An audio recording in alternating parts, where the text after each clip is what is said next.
Já imaginou viver em um lugar que não tem internet?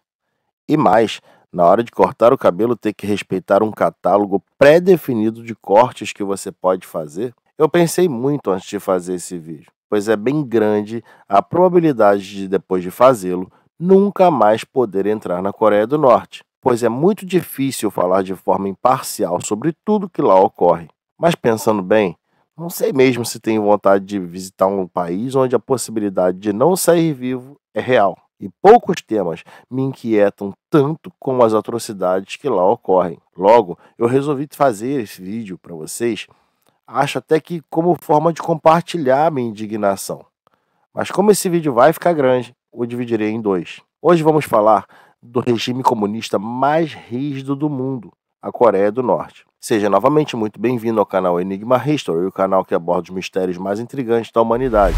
Vou soltar a vinheta e você aproveita para se inscrever, ativar o sininho de notificações e, é claro, deixar o seu like.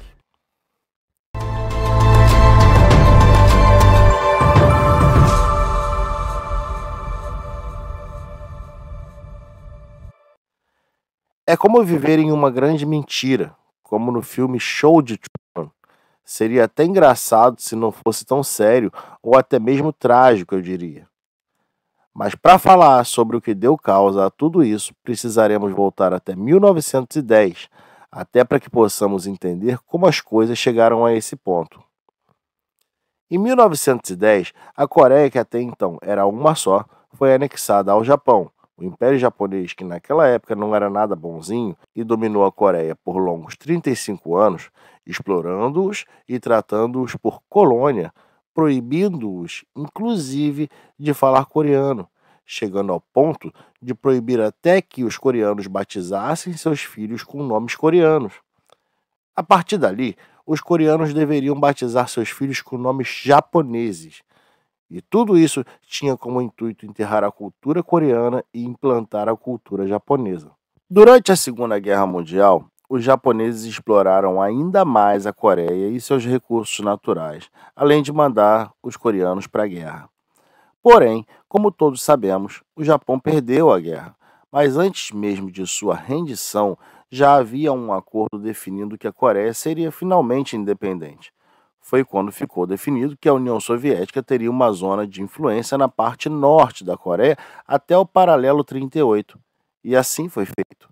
Porém, com medo de que os soviéticos não cumprissem sua parte no acordo e ocupassem toda a Coreia, os americanos decidiram ocupar a parte sul, igualmente até o paralelo 38, por 5 anos. Ocorre que ainda existia a Guerra Fria entre os Estados Unidos e a União Soviética.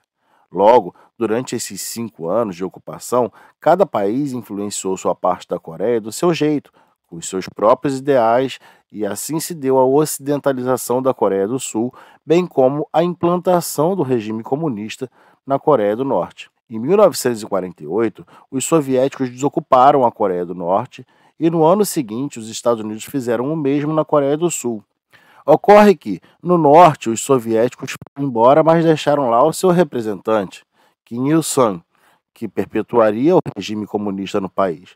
E no sul, foi eleito Syngman-rhee. Como continuava dividida, Kim Il-sung fez de tudo para unificar a Coreia e implantar o regime comunista em toda ela.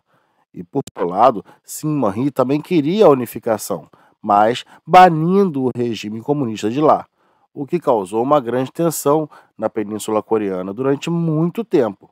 Acontece que, alguns anos antes, ocorreu uma guerra civil na China durante o governo de Mao Tse-tung, que a transformou em um Estado comunista. E como na ocasião os Estados Unidos não se manifestou, Kim Il-sung pensou que se ele se aproveitasse de todo esse movimento para invadir o Sul, os Estados Unidos também não fariam nada. E foi após uma reunião em Moscou que ficou decidido que ocorreria um ataque à Coreia do Sul, onde a União Soviética e a China dariam apoio bélico, além do envio de 50 mil soldados chineses de origem coreana para lutar pela Coreia do Norte para que a invasão ocorresse. E a invasão ocorreu. A Coreia do Norte chegou a dominar a capital Seul. Porém, diferente do que os norte-coreanos pensavam, os Estados Unidos se posicionaram e enviaram tropas para ajudar a Coreia do Sul, que a essa altura já estava praticamente tomada pelo exército norte-coreano. e os sul-coreanos encurralados no perímetro de Pusan, mas conseguindo conter os avanços norte-coreanos. Foi quando as Nações Unidas decidiram interferir. Os Estados Unidos sabiam àquela altura que se a Coreia do Sul se tornasse comunista, seria questão de tempo outros países da Ásia se tornarem também. E haja vista ainda estarem na Guerra Fria, não poderiam deixar que isso ocorresse. Foi quando o reforço da ONU finalmente chegou à Coreia do Sul, a fim de tentar conter os avanços das tropas de Kim Il-sung. E assim o fizeram, expulsando os norte-coreanos da Coreia do Sul. Essa foi, inclusive, a melhor chance que já tiveram de banir totalmente o comunismo dali, pois chegaram até Pyongyang. Mas a China interviu barrando os avanços e mandando as forças da ONU de volta para o sul, o que se transformou de junho de 1951 até julho de 1953 uma guerra de trincheiras, até que em 1953 foi assinado um armistício e se criou a Zona Desmilitarizada. Agora que sabemos como se deu a origem disso tudo, vamos falar das atrocidades bizarras e violações de direitos humanos cometidos nesse regime tão absurdo e inconcebível nos dias de hoje. Para começo de conversa, o armistício assinado em 1953 é comemorado na Coreia do Norte como a guerra que eles venceram. Mas aí você vai se perguntar, mas eles conseguem blindar essa informação? Se o mundo todo sabe que a Coreia do Norte não venceu guerra alguma, como eles conseguem mentir para o seu povo, fazendo-os acreditar que venceram uma guerra? Na Coreia do Norte não tem internet. Lá não existe Google, Facebook, Instagram, nada disso. Na verdade, não existem nem celulares da Apple ou smartphones, como temos no mundo hoje em dia. O máximo que eles possuem lá é uma intranet estatal que só fala do governo e dos seus líderes. Quanto à restrição dos cortes de cabelo, existe uma espécie de catálogo com aproximadamente 15 estilos femininos e 15 estilos masculinos de cortes de cabelo permitidos. E o corte mais comum entre os homens é o do seu atual líder Kim Jong-un, que já é a terceira geração no poder. Na Coreia do Norte, é proibido aderir a qualquer religião, como o cristianismo. Na verdade, norte-coreanos sequer sabem da existência de outras religiões. Lá, a única religião que existe e a quem eles cultuam como Deus é Kim Il-sung, o avô de Kim Jong-un. Lá é expressamente proibido possuir uma Bíblia. Para visitar a Coreia do Norte, você é obrigado a preencher e assinar alguns formulários. Dentre eles, existe um onde você concorda em não entrar com escapulários, bíblias, cruzes e nada que remeta ao cristianismo ou outras religiões. E se descumprir tal determinação, é previsto penas como execução pública. Só quem pode ser cultuado como Deus é a família Kim. Somente 1% da população é autorizada a dirigir, e quem consegue passa por aproximadamente um ano de aula. Apesar de ser uma dinastia e não haver concorrência, todos são obrigados a votar, algo sem o menor sentido, já que na ausência de concorrência o ganhador tem 100% dos votos. Mas nada lá faz sentido. Querem saber de mais um episódio pra lá de incoerente? Uma outra coisa que é estritamente proibida na Coreia é a pornografia, tanto para quem mora como para quem pretende entrar. Mas o seu líder supremo possui uma tropa chamada de a Tropa do Prazer, também chamada como Kipunju, que é composto por aproximadamente 2.000 jovens mulheres entre 13 e 20 anos, quando geralmente se aposentam, que ficam totalmente à disposição do líder supremo do país para várias finalidades, dentre elas a dança e música, fazendo inclusive apresentações para o alto escalão do governo, e no esporte, representando o país em jogos internacionais. Mas existe um lado obscuro do entretenimento que essas moças oferecem ao seu líder e àqueles que ocupam cargo de alto escalão do governo. Há quem diga, inclusive, que Ri Sol-ju, a esposa do Kim Jong-un, fazia parte da sua tropa do prazer. Haja vista que ela era uma cantora bem famosa no país. Veículos de imprensa de fora do país afirmam com muita veemência que essas moças são, na verdade, abusadas por seu líder e pelos seus homens de confiança. Querem saber de um fato bem louco? Em 2010, a Coreia do Norte participou da Copa do Mundo. E após uma bela exibição na partida contra o Brasil, que era considerado por muitos como um postulante ao título, onde perdeu por apenas 2-1, o governo norte-coreano resolveu exibir a partida contra Portugal. Ora, eles pensaram, se contra o Brasil, que é um provável campeão, perdemos de 2-1 e ainda assim foi um jogo duro, contra Portugal vamos ganhar. Ocorre que não foi exatamente isso o que aconteceu. Aos 15 minutos da segunda etapa, o jogo já estava 4-0 para Portugal. Foi quando o governo norte-coreano, muito envergonhado e prevendo o pior, o jogo terminou 7-0 para Portugal, teve a brilhante ideia de interromper a transmissão, provavelmente alegando que o sinal havia caído. O pior de tudo é que, segundo relatos de um funcionário da TAP, Companhia de Aviação Portuguesa, que em viagem a Pyongyang, alega ter ouvido de um guia local que eles, além de não terem assistido os outros 3 jogos da sua seleção naquela Copa, ainda foram induzidos pelo governo a acreditar que o campeão daquela Copa foi Portugal. O que faz todo sentido e provavelmente alegaram ao seu povo que perderam sim de goleada, mas pelo menos perderam para o campeão. O pior foi que, quando voltaram para a Coreia, toda a delegação foi humilhada na frente de aproximadamente 400 pessoas pelo ministro do Esporte. E o técnico da equipe foi acusado de traição e forçado a virar pedreiro, nunca mais tendo sido visto. Sobre a participação da Coreia do Norte na Copa de 2010, existe um fato ainda mais bizarro que ocorreu. Querendo treinar contra outras seleções, mas esbarrando nas dificuldades diplomáticas impostas pelo próprio regime para que um amistoso ocorresse, convidaram um Atlético de Sorocaba para jogar lá na Coreia do Norte contra a sua seleção. Porém, ao chegar lá, foram induzidos a jogar de amarelo. Até aí tudo bem, era um dos uniformes do time. Mas, observando o placar, os jogadores do Atlético de Sorocaba perceberam que o governo da Coreia do Norte os anunciou ao seu povo como a seleção brasileira. Logo, era um jogo da Coreia do Norte contra a seleção brasileira. Infelizmente, não são só fatos engraçados sobre o governo norte-coreano que viemos trazer nesse vídeo. Em março de 2016, um rapaz norte-americano de 22 anos, Otto Warmbier, foi julgado e condenado a 15 anos de prisão e trabalhos forçados por ter tentado arrancar um cartaz ou um pôster político com dizeres do governo norte-coreano em um hotel de Pyongyang. E em 2017, seus pais descobriram que ele estava em coma, chegando a um estado vegetativo há mais de um ano devido a um quadro de botulismo.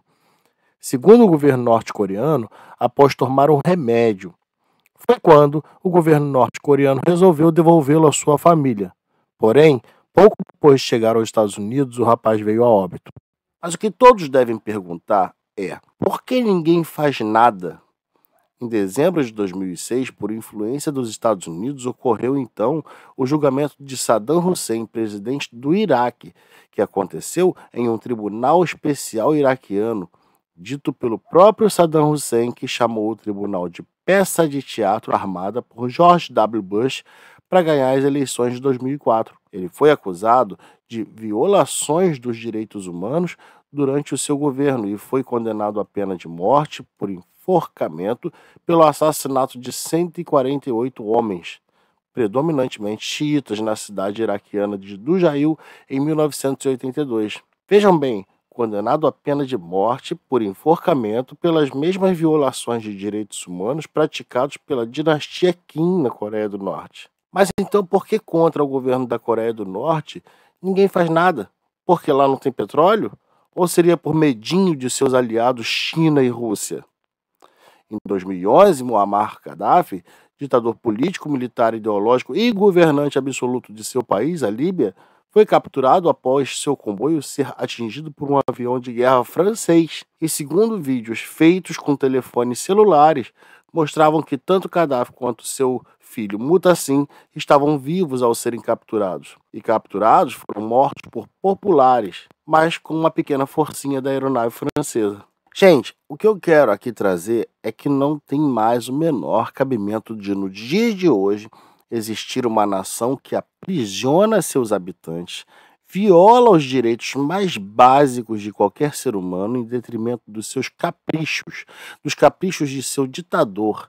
Estamos falando de uma população que come grama, que passa fome, que se utiliza de fezes humanas como fertilizante, enquanto o seu líder nutre a sua amizade com o astro de basquete da NBA, o jogador Dennis Rodman, e desfruta dos mesmos hábitos ocidentais que ele condena à morte os seus cidadãos se desfrutarem, como há muito pouco tempo atrás, um jovem foi condenado à morte por ter levado uma copa na série Round 6 para a Coreia do Norte.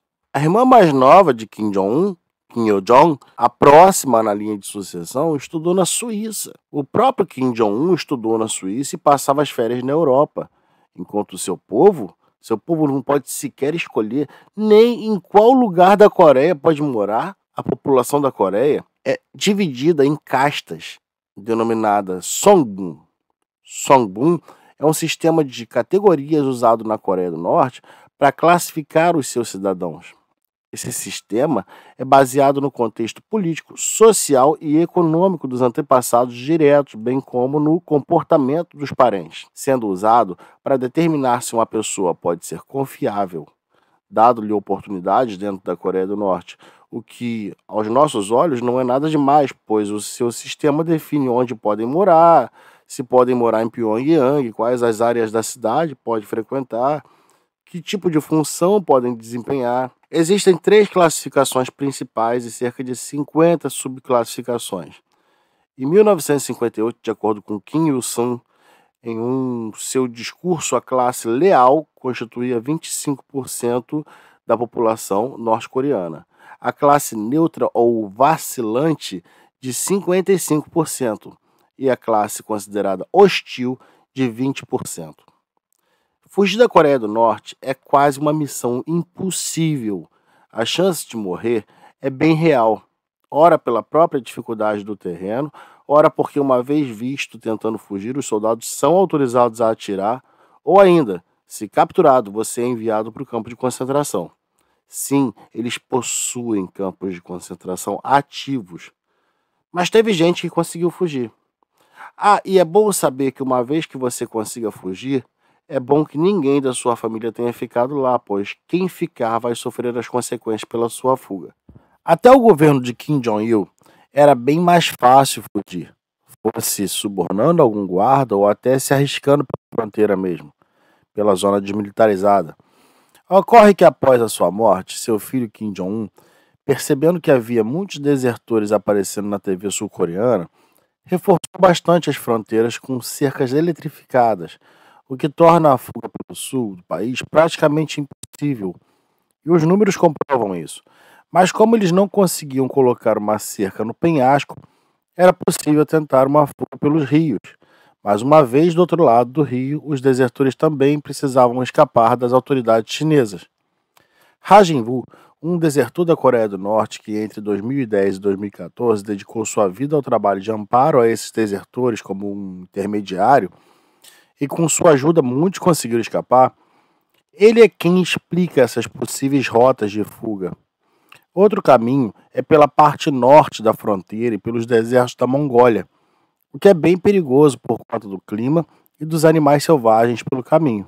Outra pessoa que conseguiu fugir e hoje conta a história de sua fuga através de palestras é a jovem Hyon Seo-lee, que narra sobre os apagões de energia bem frequentes na Coreia do Norte e de como era possível, durante os apagões, enxergar o mar de luzes vindo da China.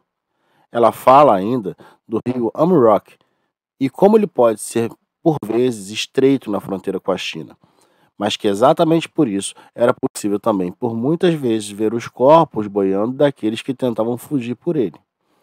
É fato que esse regime um dia vai acabar, tal qual ocorreu em outros lugares. Claro, não tem mais espaço no mundo onde um país inteiro precise sofrer para que uma única família ou um único cara brinque de ditador. Muita gente que visita a Coreia do Norte volta de lá com depressão ao ver pessoas idosas trabalhando sem direito a uma aposentadoria, em uma colheita, produzindo algo que nunca vai ser seu. Mas quantos direitos humanos vão precisar ser violados? Quanta gente inocente vai precisar morrer para que o mundo ou países que se dizem paladinos da moral e dos bons costumes façam algo? Todo ano, Auschwitz recebe inúmeras visitas de gente indignada com as mortes de judeus por Hitler. Muita gente vai até a Holanda visitar a casa de Anne Frank, mas o que essas pessoas precisam se dar conta é de que tem gente morrendo hoje na mão desse ditador. E que talvez com um clamor público e mundial poderíamos fazer algo a respeito. Antes de terminar, eu gostaria de indicar para aqueles que querem entender um pouco mais sobre como é e como funciona esse regime, mas de uma maneira mais leve, tem uma série na Netflix chamada Pousando no Amor.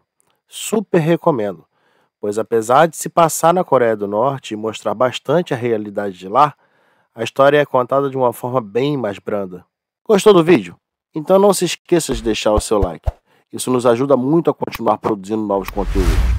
E não perca o nosso próximo tema. Até lá!